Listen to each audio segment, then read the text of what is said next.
Hi, once again. Jerry here to give you an update on my journey with trying to work with electricity be generated from solar energy alone. These units have been purchased about a month and a half ago and assembled, and I have not used anything but solar panel energy. Now, last night I made a miscalculation. After 2 days of rain or cloudiness, both, these things did not charge up very well, and so I pulled the orange cord, which is now back on, and I'll explain why in a little bit. That orange cord runs up to our freezer, and then it splits off and also powers some things in the family room. The other two cords, one goes to my office, the other one goes to the fish aquarium. When these units get below 50% each, I pull the orange cord off and don't use it to power the fridge, or the freezer that is, in the family room. And then usually if it's below 30%, I will, at 1 o'clock in the morning, that's when I usually turn in, will not allow both the aquarium and the office to be running off of it, because I don't think it could make it through the night. And that's only 6 hours, because I'm back at it by 7 a.m. Anyways, the miscalculation, which I thought I was calculating correctly, both units were on an average of 15% each. One was 17, the other one was 14. I know that doesn't come out exactly 15% each, but you get the point. And so I made the decision at 1 o'clock to pull the office off, because the aquarium, when there is no heater running, because it doesn't run constantly, it pulls out 0 watts. And I thought that had a better opportunity to make it through the night without worry, and I was wrong. I woke up this morning only to find out that the units had powered down to 0. And when that happens, even though sun hit the solar panels and started to power up again, the power button on the side, and that's this button here, that controls the output of all of these plugs. There's 4 plugs here, and they total 7,200 watts. That's great. I really appreciate that. But when this goes down to 0 and it starts powering up again to try and feed it, I have to make sure that that button's pushed in. It doesn't automatically sense, oh, it was on before we kind of shut down to rejuice. It doesn't automatically click on, and I noticed that right away. Now, I have a good idea. I know I risked the fish their lives, because if overnight it gets too cold, they could freeze, and that'll be the end of my fish. Well, the good news is, let's see if we can come over here. Well, the aquarium is working. There's a betta fish, and what happened to my bottom dweller?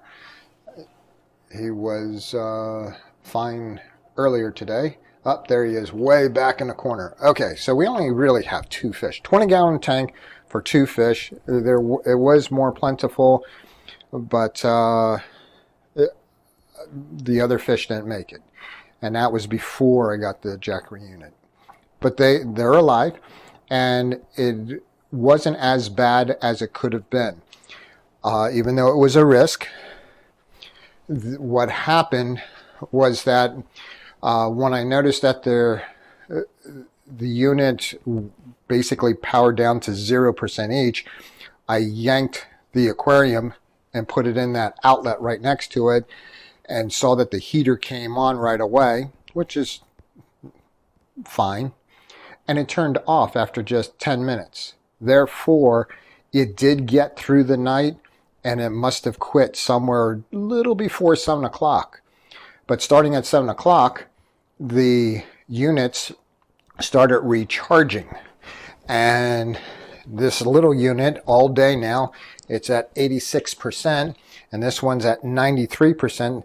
I think before the sun goes down, which is yet another 3.5 hours from now, we're going to be up at 100%. And that's why I attached the orange cord here, because that's running up to the freezer.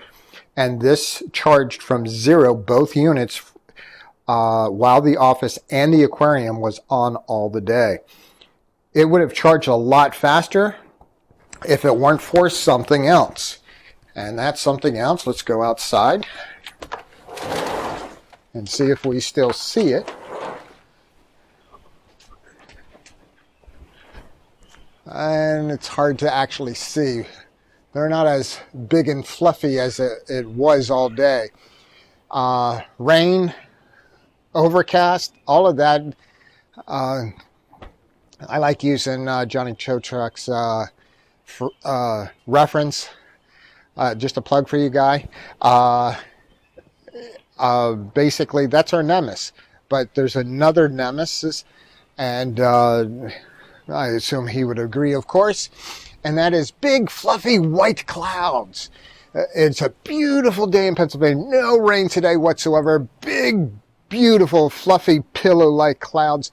And now we have these little streak clouds, and there's not much to that. So we are not having as big of a blockage, but that's exactly what was happening, is that those big fluffy pillow clouds, they block out the sun. Oh, there's one left over in between the trees there, but that's not bothering us. It's not blocking the sun. I can't show you where the sun is, or it'll just be a whiteout here. Anyways, my point being is that these units, these solar panels, did not pull in as much as it could have if for those big fluffy clouds. We would have been charged up to 100% by 1 o'clock. We were doing so well, and then the fluffy clouds moved in, and it's been on and off all day charging up. But not bad, by the way, that we pulled in enough sun to charge from 0. Can you imagine that? 0% each, all the way up to near 100%. And I'm really thinking that we're going to make it all the way today. 1 day of recharge. And that's exciting. But the sad part is that's not running the whole house.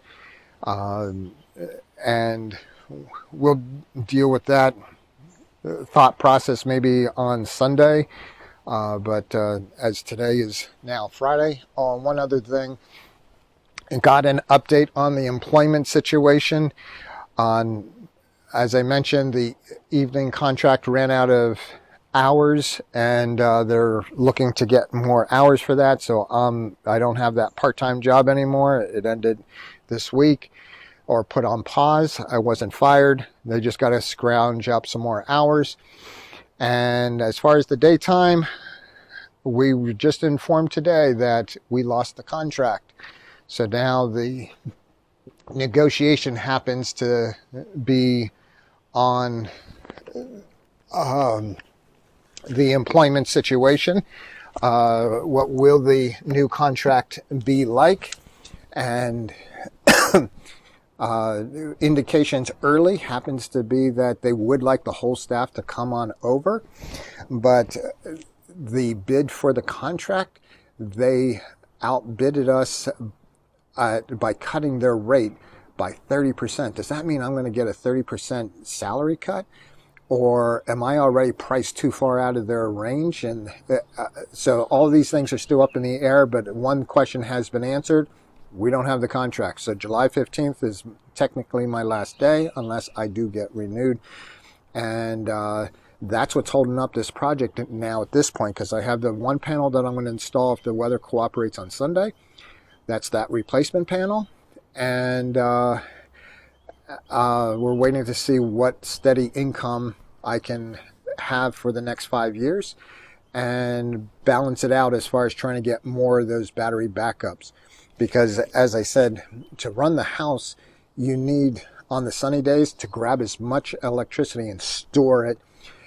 You need a really good source, and I maxed it out. The Jackery units can only handle 5,000 watt input, so I'm as maxed out as possible that way. And so it's just a matter of storing it. But too many cloudy, rainy days in a row just wipes it out. And so if you're looking to go totally off grid, that's what you're facing, is more purchases until you get fully phased up, where you're supposed to have 2 full Jackery units, the tall ones, plus 5 battery backups each. And that gets a little pricey. But when you compare that to installing solar panels alone on a house and have an installer do it for you, it still beats it, believe it or not. And like I said, I'll run down some figures at another time. But that's it for now. Thank you for your time here when this gets updated on the internet, on the YouTube. And hope all is well with you.